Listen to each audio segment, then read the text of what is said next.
The future. Take 18.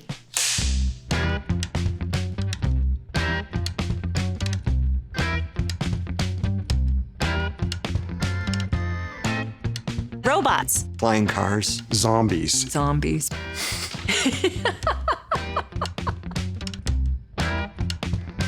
You have a tricorder that, like in Star Trek, gives you a differential diagnosis of a person because it's based on a huge database that we'll have that's going to revolutionize medicine. With telehealth or being able to deliver care remotely. We'd be able to provide medical care to anyone and everyone. And really reach out to populations who wouldn't have had that access. Sounds kind of crazy, but you could imagine a surgeon at a console that's controlling a microbot that has been ingested by the patient or injected into their bloodstream. Is that too far out there, or is that too crazy?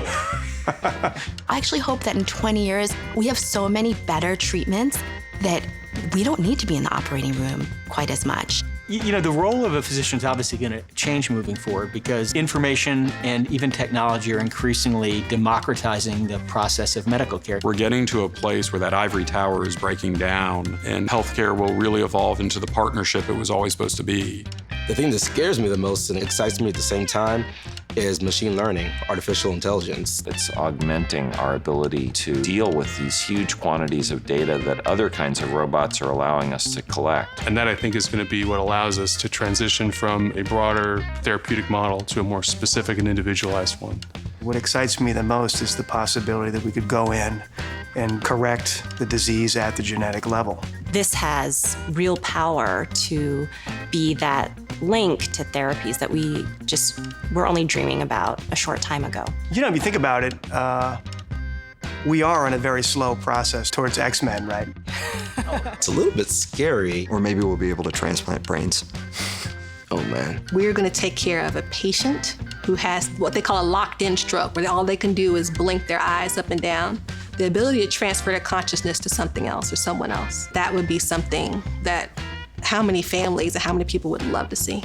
It would be my dream to see a cure for autism. You take this pill and your sickle cell will go away and you don't have to worry about it anymore. People don't lose their family members in middle age to heart attacks and strokes. I don't think we have to have the destruction of our minds be an inevitable part of aging. I predict that we will have a vaccine for cancer. To me, that's very exciting. The idea that cancer will be increasingly not a death sentence.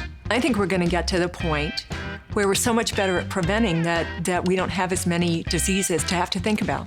A single drop of blood could predict all kinds of events that may occur and allow us to prevent them rather than wait for them to happen. It may even reach a point where smartwatches are able to monitor what right now we need to collect blood to monitor. We'll know it's happening in real time and be able to correct it in real time.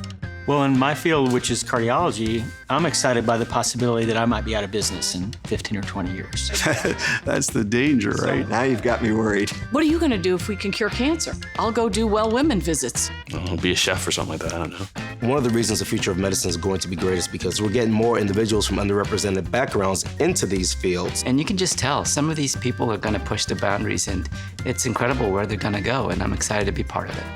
I hope the generations that are coming don't get lost in all the science and keep some of the humanness of medicine.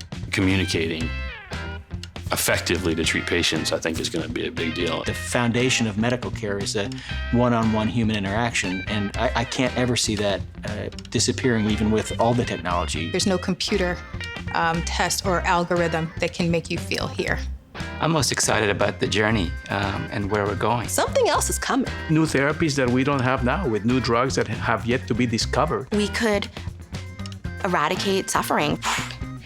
It'd be amazing. It's super cool. I can't wait to get there. I can't say exactly what the next 75 years will bring, but I know UT Southwestern will be at the forefront.